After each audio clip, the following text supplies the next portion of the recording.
Hey, it's Adam Murphy, Democratic candidate for U.S. Senate here in Wisconsin. It's an exciting Saturday night at midnight, and I am talking taxes with y'all. Okay, so this comment is a response that I made to somebody that did a duet or a stitch with one of my videos talking about the GOP tax cut and the Laffer curve, and the idea that the possibility, if we raise top marginal tax rates and business tax rates, that may encourage growth, which is good for the economy. And he said, I'm not wrong, so yay. But also that there was more to it, and he's absolutely right. And so his video gave an example as a small business owner and said, let's say we do $2 million in revenue, 25% profit, that means $500,000 in profit, cool, and 30% tax, so it's $150,000 in tax and $350,000 in take home. And that if we increase taxes on him by 10%, that he would have to do $2.33 million, and if we increase taxes by 20%, he would have to do $2.8 million in order to take home that same $350,000. And that number is correct, his math is right, assuming that by 10% and 20% he meant that we were going from 30% to 40% and 30% to 50%. Of course, those are technically much larger increases, but math is math. Just make sure you do it right and that we all know what you're talking about.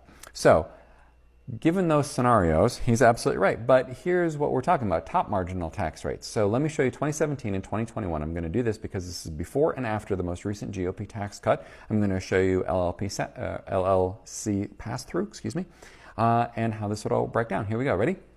Okay, so 2017 numbers. So $500,000 in profit, standard deduction for a single person, $6,250, and by the time we're done, federal income taxable of $452,000. This $32,900 for Wisconsin state income tax is really important. And take home would be $302,000 and 27% federal tax. So it's actually pretty close. Now I want to show you something. If we bump that 39.6, which is the top marginal tax rate, by 10%, so I'm just going to make it 50 to make life easy, our take home goes from $302,000 to $298,000, so a little bit less than $4,000. And it goes from 27% tax to 27.7% tax. So really not much of a difference. Now, let me show you 2021. Okay, so these two are 2021. They're pretty much the same. And here's what's interesting. Your take home is $294,000 or $295,000 under Donald Trump's tax cuts right now, which is less than you would have taken home under the 2017 numbers. Why? Because of this number in red, the Wisconsin state tax is no longer deductible. So instead of writing off $32,000, you get to write off $12,550, which means it actually costs you more and your taxes jump to 27.8% and you're paying more. That's the problem with the GOP tax cut.